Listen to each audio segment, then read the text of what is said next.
자, 전도서 15번째 시간입니다. 자, 8장인데요. 제목이 함부로 나대지 말고. 자, 오늘 이제 본문도 재밌는데 한번 읽어봐요. 네. 누가 지혜자와 같으며 누가 사물의 이치를 이치를 아는 자이냐. 사람의 지혜는 그의 얼굴에 광채가 나게 하나니 그의 얼굴의 사나운 것이 변하느니라. 자, 얼굴에 광채가 났다 그러니까 모세 얼굴에 광채가 나는 게 생각나요. 지혜가 있으면 그렇게 되나요? 네. 내가 건너누라 왕의 명령을 지키라. 이미 하나님을 가리켜 맹세하였음이니라. 무슨 말이죠? 이미 앞에서 이야기했다 그 말인가? 계속 봅시다. 예. 왕 앞에서 물러나기를 급하게 하지 말며 악한 것을 일삼지 말라. 왕은 자기가 하고자 하는 것을 다 행함이니라. 자, 이제 왕이 나오고요. 왕의 말은 권능이 있나니 누가 그에게 이르기를 왕께서 무엇을 하시나이까 할 수 있으랴. 명령을 지키는 자는 불행을 알지 못하리라. 지혜자의 마음은 때와 판단을 분별하나니 무슨 일에든지 때와 판단이 있으므로 사람에게 임하는 화가 심함이니라. 사람이 장래일을 알지 못하나니 장래일을 가르칠 자가 누구이랴. 바람을 주장하여 바람을 움직이게 할 사람도 없고 죽는 날을 주장할 사람도 없으며 전쟁할 때를 모면할 사람도 없으니 악이 그의 주민들을 건져낼 수는 없느니라. 자, 이제 나대지 말라 이러면서 오늘 이제 본문이 뭡니까? 이 인간의 이제 뭐 여기 우리 개획개정의 제목은 지혜자와 우매자 이렇게 나오는데, 자, 우리 한서는 어떻게 이야기를 했는지 볼게요. 네. 성경의 핵심 주제는 하나님의 나라이다. 성경은 왕이 다스리는 세상 왕국의 모습으로 영원한 하나님 나라를 계시하고 있다. 왕국은 다스리는 왕과 그의 백성 그리고 통치권으로 이루어진다. 세 가지네, 그렇죠? 예, 왕국은 일단 나라가 있고 통치권이 있고 왕이 있죠. 네. 영토가 있고. 예. 하나님께서 만왕의 왕이시며 하늘과 땅의 모든 만물이 그의 통치 영역이며 백성들은 택하신 언약 백성들이다. 그러나 세상의 왕국은 하나님 나라를 온전히 보여줄 수 없어 하나의 모형으로 그 완전한 나라를 경험할 뿐이다. 성경의 왕국들도 마찬가지이다. 위대한 다윗과 솔로몬의 왕국도 하나님의 나라를 모형적으로만 계시할 뿐이다. 이 나라는 예수 그리스도가 오심으로 완성되었고 성도들은 마음에 이 완성된 나라를 은혜로 품고 새하늘과 새 땅의 백성으로 살아가는 것이다. 자, 이제 전도서는 하나님 나라의 관점으로 읽어야 한다.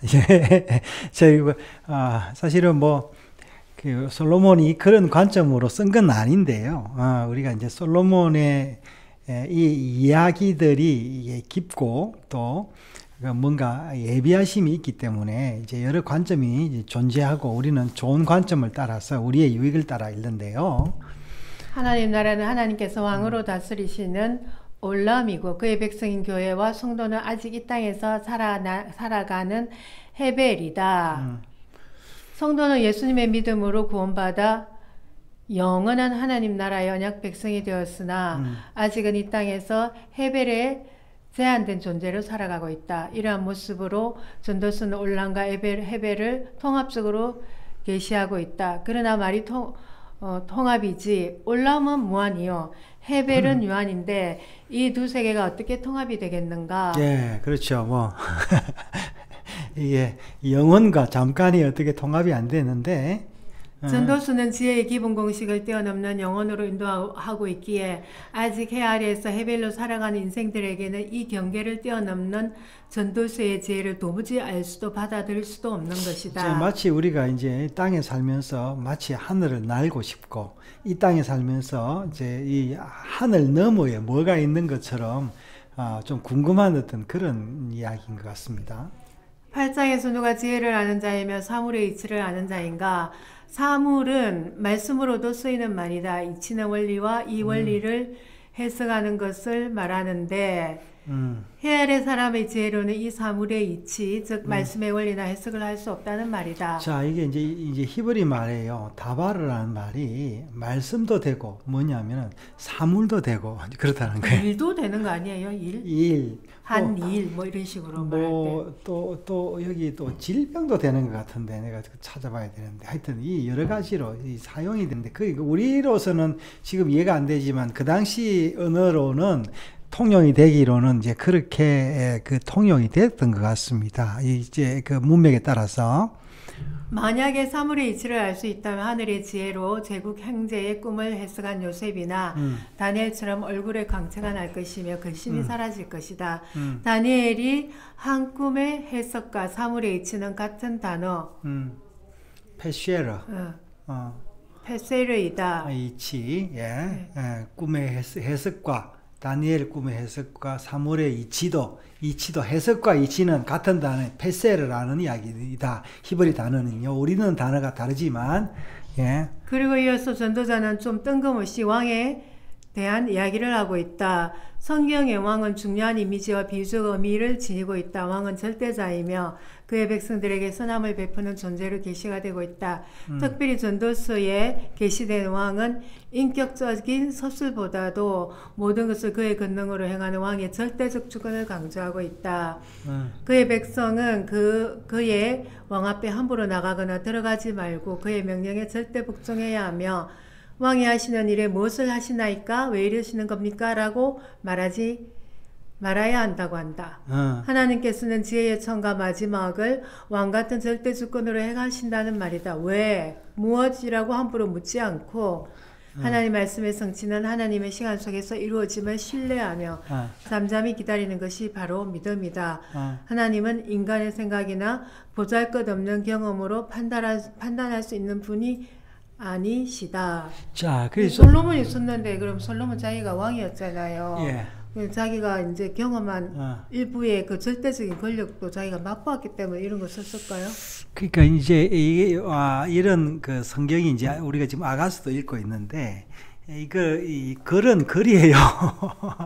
그 글은 이거는 이제 그 뭡니까 시지만은 서사시가 아니라는 이야기예요. 역사적인 일이 아니기 때문에 비유나 이런 거기 때문에 이제 자기가 그렇게 생각할 수 있지만 우리가 너무 그거를 솔로몬의 어떤 자기 왕에 대한 경험이나 이런 것들을 이제 뭐 어느 정도는 반영할 수 있지만 그 이제 절대적이 아니다라는 이야기죠. 그러면 이 전도서를 쓸 때 지혜의 근본이신 하나님을 생각하며 절대적인 권한을 발휘할 수 있는 하나님을 염두에 두고 왕이라 했을 거 아니에요. 이제 그렇죠. 지금 우리가 아가서를 읽고 있는데 사실은 아가서도 보면은 이제 그 남녀간의 영원한 사랑을 절대적인 사랑을 이야기하고 있는데 그 솔로몬은 그 절대적인 사랑을 이제 하지는 못했어요. 근데 또 반대로 보면은 솔로몬이 이 뭡니까 아내가 600명, 700명 또 첩이 궁녀가 300명, 1000명이잖아요. 그 이제 아까도 여기 전도서에도 1000명 가운데 여자 1000명 가운데 하나도 없었다라는 건 자기 이제 경험이라 이렇게 볼 수도 있는데 그래서 자기는 없는 사람인데 누구를 만났다고? 술람미 여인을 만났다는 거예요. 술람미 여인이 진짜로 있었는지 내 생각에는 없었던 것 같아. 하나의 어떤 시적인 어떤 환상 속에 이제 여자가 아닌가 싶은데요. 계속 한번 볼게요. 계속하여 전도자는 하나님의 백성은 하나님의 명령만을 지키는 것이 진정한 복임을 밝히면서 지혜자의 마음은 때와 판단을 분별한다고 했다. 때라는 말은 하나님의 주권적인 시간을 의미하며 판단은 하나님의 목적에 맞는 판단을 말한다. 그러므로 온전한 때와 판단은 오직 하나님께 속해 있음을 알아야 한다. 사실 지혜의 기본 공식에서는 이 때와 판단대로 행하면 하나님의 보호를 받고 여호와께서 기뻐하신다 했다. 그러나 전도서의 지혜는 사람이 적당하다고 생각하는 그 때와 판단 속에서도 화가 심하게 생길 수 있다는 것이다. 이 말은 헤벨의 인생이 올라함에 때와 판단을 온전히 알 수도 없고 가르칠 사람도 없다는 것이다. 완전한 왕이신 여호와만이 때와 판단을 세우시고 주관하심을 알아야 한다. 사람은 자연현상을 잘 알 수도 없고 자신의 마지막을 알 수도 없다. 전쟁할 때도 피할 수 없으며 악도 그 전쟁을 치르는 과정들을 치르는 그 백성들을 건져낼 수 없다는 것이다. 우리의 사방을 살펴봐도 인간이 세운 집들은 어리석게도 모래 위에 세운 집과 같다. 이제 그래서 여기 아까 7절 8절에서 이제 그렇게 이야기하죠. 사람이 장래일을 알지 못한다. 바람을 주장할 수 없는 것처럼 우리 이제 장래일도 그렇다라는 이야기예요. 그러니까 뭐 악이 그 주민도 그러니까 우리가 선한 사람도 할 수도 없고 악한 사람도 할 수도 없다. 뭐 이런 이야기네요. 네. 자. 결국 모든 성경의 계시처럼 전도수의 지혜도 하나님의 은혜로 부어진 복음의 능력으로 나가게 한다. 하나님의 은혜로 하나님을 우리의 진정한 왕으로 섬기게 되었고 지혜의 근본이신 그분의 아들 예수 그리스도를 나의 구세주로 믿게 되었다.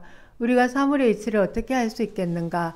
인간의 초라함으로 어떻게 왕이신 여호와를 알 수 있으며 섬길 수 있다라는 말인가? 어떻게 옳나 뭐의 때와 판단을 분별할 수 있단 말인가? 그리고 자기 자신의 시작과 마지막을 어떻게 정할 수 있다라는 말인가? 전도자는 올람이신 하나님의 은혜의 자리로 나가라고 한다. 그리고 그래서 너의 그 헤벨이 왜 그렇게 귀하고 복된 존재인지 깨달으라고 한다. 만왕이신 하나님 앞에서 그 입과 몸으로 함부로 나대지 말고. 예, 오늘 이제 나대지 말고 그랬는데 자, 참 그러니까 우리가 나대지 않고 기다리면 이제 복이 있습니다. 거북이가 먹이를 어떻게 먹죠? 기다리죠. 언제까지 기다립니까? 잡을 때까지. 예, 내 입 앞에 딱 올 때까지 기다리죠.